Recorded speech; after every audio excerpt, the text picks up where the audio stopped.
Hi, I'm Chris. This is Finding God at Work.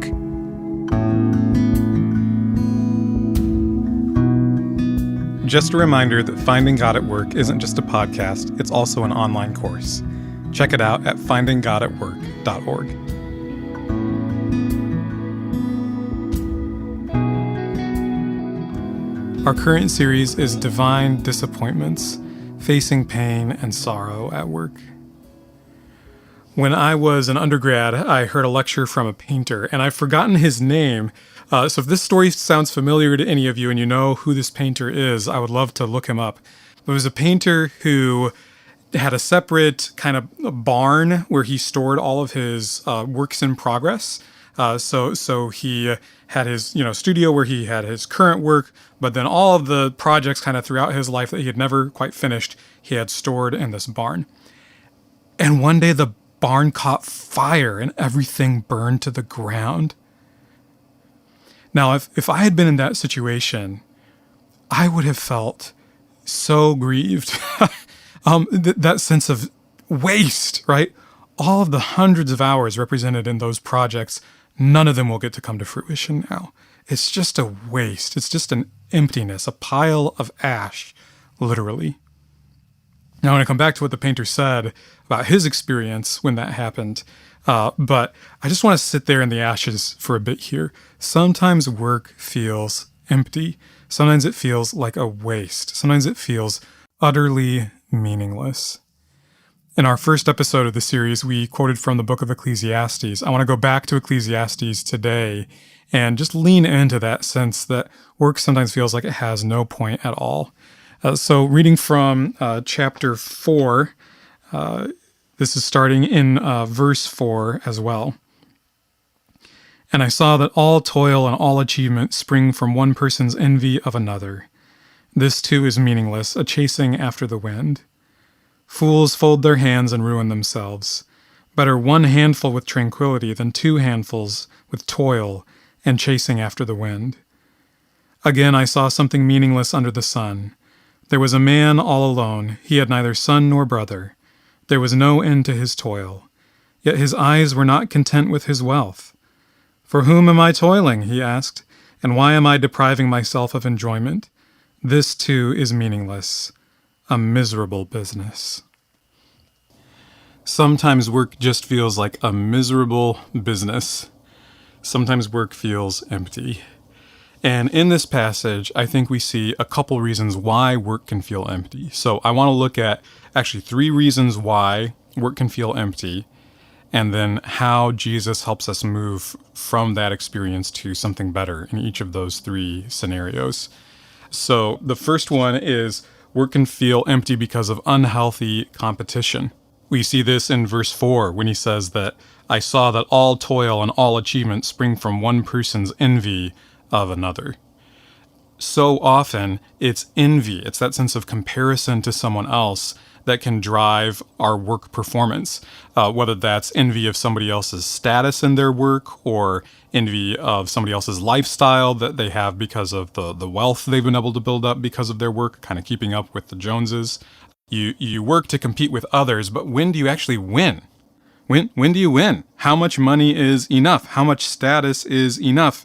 At what point do you sit back and say like, oh yeah, this is good. This is good. Often when we have that kind of unhealthy competitive drive, it's actually impossible to be satisfied or to be content. Partly because the unhealthy side of competition is often rooted in a fragile ego. We want to have a deeper sense of personal security about who we are as people. And so we get a little bit of that by being better than someone else. But that's an ego project that's doomed to fail, because there's always going to be somebody out there who's better than you. And even if you happen to be the best in the world at something, you won't be the best in the world forever. Eventually, you'll age out of performance, and somebody in the next generation will be better than you, even if they aren't better than your previous record. A second reason that work can feel empty is what it takes away. We see this where it talks about the worker who doesn't have an heir. He doesn't have a son or a brother. And he says to himself, "For whom am I toiling, and why am I depriving myself of enjoyment?" So this sense that when you're working There's an opportunity cost there. You can't be doing other things instead of working while you're working. You can't be kicking back and relaxing while you're applying effort. You're engaging in delayed gratification, but is the gratification delayed forever? Seems to be what this particular man is asking. He's like, man, it's not like I'm going to pass on this inheritance to somebody else. Why am I working so hard? What's the point of it all? Work can feel empty when we're sacrificing things that we know matter in life. In this case, just a sense of general enjoyment. But often we sacrifice family relationships. We sacrifice emotional well-being. We sacrifice our commitment to our local community of faith in the church. We sacrifice care for our bodies. There are so many things that we're willing to sort of put on the altar of work productivity. And yet, is it really worth it? Are the sacrifices that we're putting on that altar correspondingly recompensed from our work productivity? Often not. And then a third reason that work can feel empty is maybe more hinted at in this passage, but a dehumanizing design for work. So in verse 5 it says, "Fools fold their hands and ruin themselves. Better one handful with tranquility than two handfuls with toil and chasing after the wind." So there's this sense of almost like damned if you do, damned if you don't. On the one hand, if you don't work, you're going to ruin yourself. On the other hand, if you do work, you might get two handfuls, but then you have this toil and chasing after the wind. You have all these raw experiences that are associated with dedicating yourself to work. And so there's something dehumanizing about the whole setup of the situation. It's like you can't win, right? If you try to disengage, you end up in the ditch. If you try to engage, you end up in the ditch. And this obviously was an ancient text talking about those potential pitfalls of just the reality and the design of work. There's also particularly modern ways in which this sort of dehumanizing design of work can happen. So for this, I want to go briefly to a book by Lee Hardy. It's called The Fabric of This World. Really helpful book, just kind of digging into the theology of work in general. And one thing that this book does that many others in the kind of faith at work movement don't get to is looking at, well, what's the basic design of work in our society? And how does that reflect God's design of the human person or not? So Lee Hardy's writing here about how in the industrial age, there was more and more a move towards designing work as though people were machines. Designing work as though people could be hyper-efficient, productive by focusing their work in a very specialized way, where it's just like, do this task over and over on the factory floor. And Lee Hardy quotes from Peter Drucker here in order to analyze this. So Hardy writes, "The problem is that human beings are not machines. In fact, they make lousy machines. Machines," Drucker points out, "work best if they do only one task, if they do it repetitively, and if they do the simplest possible task. Machines work best if run at the same speed, the same rhythm, and with a minimum of moving parts. On the other hand, the human being is engineered quite differently. For any one task and any one operation, the human being is ill-suited. He lacks strength, he lacks stamina, he gets fatigued. Altogether, he is a very poorly designed machine tool. The human being excels, however, in coordination. He excels in relating perception to action. He works best if the entire human being, muscles, senses, and mind, is engaged by the work." So you can see that Lee Hardy, and then quoting Peter Drucker, are looking at, well, what are human beings good at? And what we're good at, what we seem to be made for, is a kind of coordinated, complex, problem-solving effort where we're bringing disparate parts together to work on something. But when you treat a human being like a machine, they're actually not a very good machine, and it's dehumanizing to them because human beings are not machines. And so when you treat them like machines, that takes a psychological toll and a physical toll on them over time. So we have this tendency in workplaces that are dedicated to efficiency, but without bearing in mind what the experience is like for the human worker. There can be a very dehumanizing effect of the design of work itself in our modern factories and even in our modern office environments. So these are our three reasons why work can feel empty. It can feel empty because of unhealthy competition. It can feel empty because of what it takes away. And it can feel empty because of a dehumanizing design to the whole work situation. So how can Jesus help us respond to each of these three scenarios when work feels empty? Well, like I said in other episodes, the first thing Jesus does is he's just with us when we feel raw or empty or disillusioned about work. I think the Ecclesiastes passage shows us that God understands just how much your job sucks, and he wants to be there with you. So I think that's our first thing for all situations where work feels empty, is just to come to Jesus, to talk to Jesus about how we really feel, and to welcome his presence into that situation. But then I think Jesus also can redeem those situations. He can help us move into kingdom life, even in the middle of very difficult circumstances. And so I want to look at three ways that can be. So first, with the sense of unhealthy competition.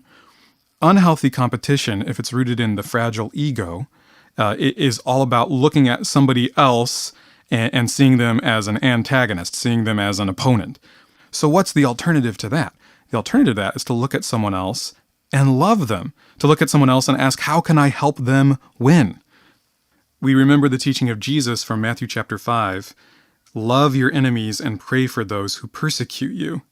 If Jesus calls us to love literal enemies, people who are seeking our harm, how much more can we love competitors, people who are just happen to be doing the same sort of thing that we are, but differently than us? Dallas Willard, in his interpretation of this passage, he asks this question: are you earnestly praying for God's best blessings to come upon someone who has hurt you, stolen from you, harmed your children or other loved ones, ruined your reputations or your hopes? Are you enthusiastically pulling for the success of a competitor for favor or position or financial gain? Whoa! That's a really challenging vision of life, isn't it? But that's what Jesus invites us into. And how does he invite us into it? It's by the experience of his own love. When we can rest in God's love for us, then our ego is secure, and we don't have to secure it by being better than other people. We're instead free to love them, even those who are in competition with us.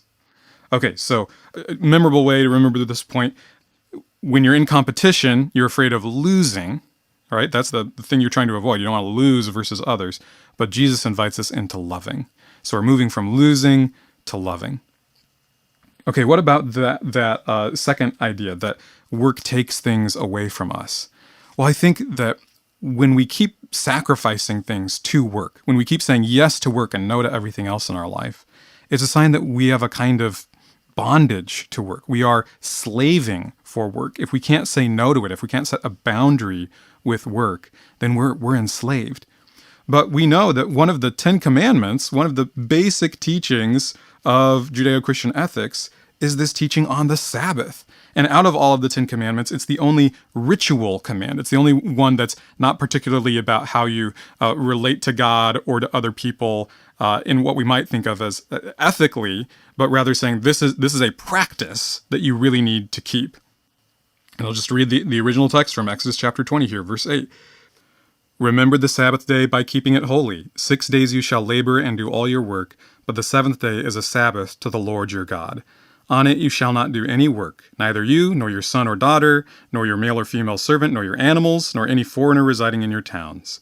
For in 6 days the Lord made the heavens and the earth, the sea and all that is in them, but he rested on the seventh day. Therefore the Lord blessed the Sabbath day and made it holy. So when we're tempted to slave for work, we're ignoring that God is actually the first designer of work, right? God is the first worker. And that's what this passage points us to, that God created the world in 6 days. He was at work, and then he rested. So this design for our lives, where we work but we also rest, is built into the fabric of the universe itself. It's a blessing. God blessed the seventh day and made it holy. And so we deny ourselves a blessing that God has given to every human worker when we slave to work. So the invitation from Jesus is to move from slavery to Sabbath, to say, God himself gives me permission to set boundaries with my work, to look at work and say no, so that I can prioritize other things that I know truly matter, whether that's, again, just personal rest, time with family, time in community, time for worship, etc. Okay, so Jesus leads us from worrying about losing to instead loving. He leads us from slavery to work to instead Sabbath. Now, what about the design of work, when the design of work itself is dehumanizing? Well, obviously, the Sabbath can speak to that as well. But I think that Jesus gives us even more than Sabbath when we think about dehumanizing contexts for work. So, for example, literal slavery is a dehumanizing context for work. And Scripture speaks to people who are in this position. And what does it say in Colossians 3:23? It's addressing early Christians who are enslaved. We don't have time to build the whole cultural context there. In some ways, it might be more similar to like indentured servitude than what we often think of with the word slavery. But this is what Colossians 3:23 and the next verses say. Whatever you do, work at it with all your heart as working for the Lord, not for human masters, since you know that you will receive an inheritance from the Lord as a reward. It is the Lord Christ you are serving. Anyone who does wrong will be repaid for their wrongs, and there is no favoritism. So Jesus is doing something really fascinating here. He's saying you're inside of a dehumanizing work context where you're not getting much reward for your work. He says, if that's the case, you do that work for me and I will reward you. You will receive an inheritance from the Lord as a reward.